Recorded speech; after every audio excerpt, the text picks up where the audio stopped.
Australia के Sydney शहर में समुंदर के किनारे जो बसा हुआ है, वहाँ पे बहुत सारे पर्यटक आए जाया करते हैं।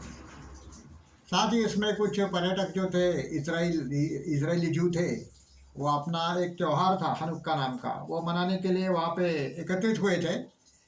और अचानक एक जिहादी मुसलमान ने अंधाधुंध गोलियां बरसानी प्रारंभ कर दी और उसमें 15 लोगों की मृत्यु हो गई और 30 से अधिक घायल हो गए। उनको अन्य रुग्णालयों में पहुंचाया गया है। और इतनी भयंकर घटना थी कि सब ऑस्ट्रेलिया देश जो है वो फिर से एक बार शून्य हो गया और इसराइल भी शून्य हो गया। क्योंकि जब से 2 वर्ष पूर्व अक्टूबर महीने में 7-8 अक्टूबर को हमास ने इसराइल के अंदर घुस करके एक हमला किया था, उसके पश्चात इजरायली सैनिकों ने सभी जगह पे जिहादी मुसलमानों का जो अड्डा बना हुआ था उसको उध्वस्त कर दिया था और उनको पूर्ण रूप से पराजित कर दिया था। तो फिर एक दो जो लोग थे वो उसमें पकड़े जो गए हैं, वो मूलतः हैदराबाद निवासी अकरम नाम का जो है उसको मारा गया है और दूसरा भी उसका लड़का है। तो ये दोनों जो थे, उसका मूल जो है वो भारत या हैदराबाद कहा जाता है और वो बाकी भारत का पासपोर्ट लेकर पाकिस्तान गए और पाकिस्तान से यहाँ पे आए थे। तो उसका मूल कनेक्शन भारत से तो अभी है ही है। तो इसके पश्चात इसराइल ने स्पष्ट रूप से घोषणा कर दी है कि वो मूल तक जाकर के हम उसको उखाड़ देंगे। अभी इसराइल को हैदराबाद पे सर्जिकल स्ट्राइक कर देना चाहिए। कितने मरेंगे कितने नहीं मरेंगे वो उतना वो इसराइल जाने, लेकिन हैदराबाद पर सर्जिकल स्ट्राइक इसराइल कर सकता है। वो कोई भी विश्व गुरु नहीं है। नेतन्याहू जो है वो इसका गुरु है, इसराइल का गुरु है। वो विश्व गुरु नहीं है। वो विश्व गुरु बनने के लिए उसकी इच्छा नहीं है, नहीं चाह भी नहीं है। तो वो निश्चित रूप से एक स्ट्राइक कर देगा। और ये पाकिस्तान के जो लोग हैं, पाकिस्तान मूलतः वो निवासी जो था पाकिस्तान से आया था ऐसा कहा गया था, लेकिन बाद में पता चल गया तो हैदराबाद का नागरिक था लेकिन पाकिस्तान में बसा हुआ था। तो अभी ये दोनों का कनेक्शन है यहाँ पे।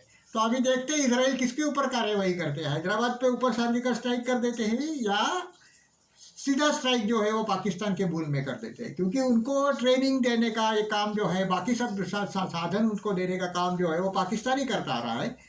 तो इसमें पाकिस्तान का बहुत बड़ा आधार है सब आतंकवादियों को, और वो तीर्थ क्षेत्र बन गया है आतंकवादियों का, जो है वो हज बन गया है आतंकवादियों का। और ये सबको मालूम है, ऐसा नहीं है कि सबको कुछ क्यों मालूम नहीं है, फिर भी ये गलती लोग कर रहे हैं। और इसराइल की से बार बार इसराइल ने उनको आगाह किया था कि वहाँ पे ऐसे आतंकी कार्रवाई हो सकती है, लेकिन इसराइल ने की जो बातें थी उनके ऊपर कोई ध्यान नहीं दिया गया और ये भयंकर घटना घट गई। तो इसराइल तो भारत जैसा नहीं है कि वो चुप बैठेगा, वो नींद सोएगा और जब बाकी जो दूसरे कुछ मजाक करेगा या कुछ प्रतीकात्मक करके हिंदू समाज को खुश करने का प्रयास करेगा, वो स्ट्राइक करेगा और निश्चित रूप से करेगा। और वो महाभयंकर स्ट्राइक होगा इसराइल का जो होगा, वो उससे पाकिस्तान दहल जाएगा और भारत के जो मुस्लिम है, जो जिहादी है हैदराबाद निवासी, वो भी दहल जाएंगे ऐसा लगता है। और इसराइल को जल्द से जल्द सर्जिकल स्ट्राइक करना चाहिए, भारत की हैदराबाद पे करना चाहिए या पाकिस्तान पे करना चाहिए,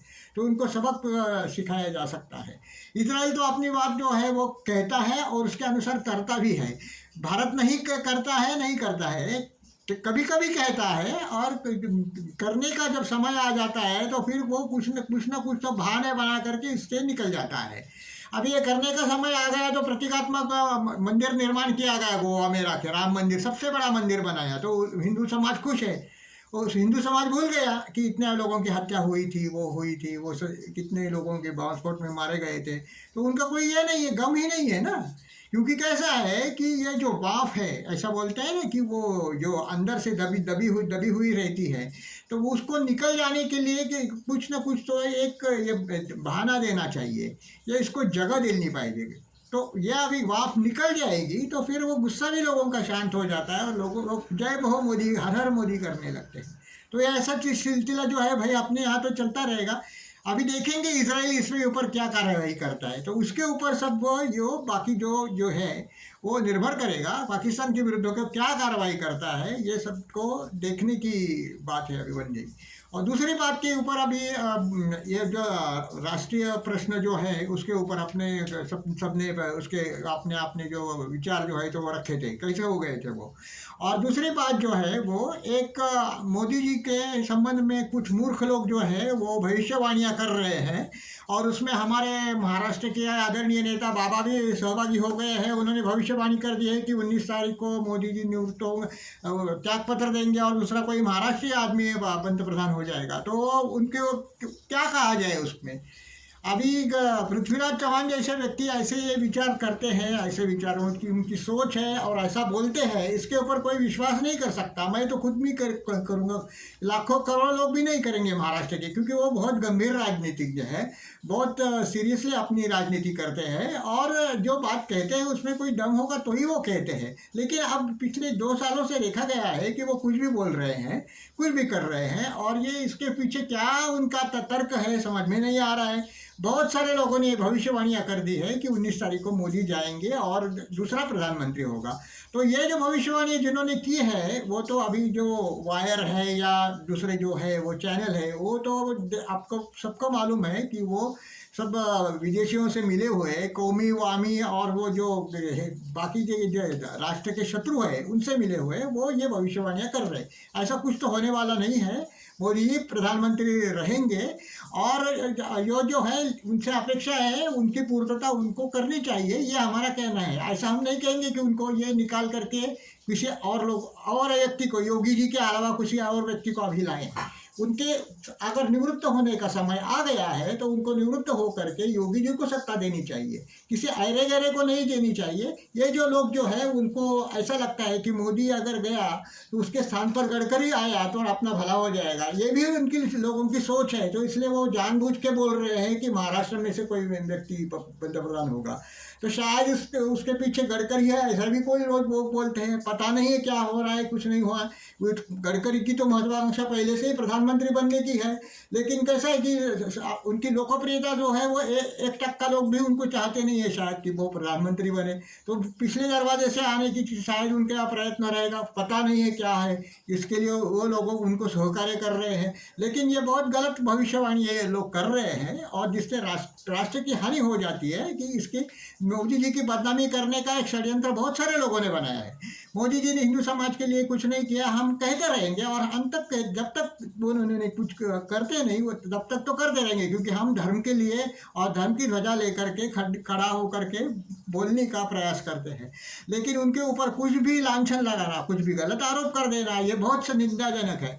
और अनेक यूट्यूब चैनलों पर उनके ऊपर अत्यंत गंदे गंदे आरोप लगाए गए हैं और इसका जो है वो मैं समझता हूँ कि अपना जो प्रसारण मंत्रालय जो है वो गहरी नींद में सोया हुआ है, इनके ऊपर कुछ भी कार्रवाई नहीं की है। अभी देखिए कि पिछली सरकार कितनी जागरूक थी और हिंसक थी कि सोनिया गांधी के विरुद्ध कुछ भी कहा जाए तो उस यूट्यूब चैनल को बंद किया जाता था।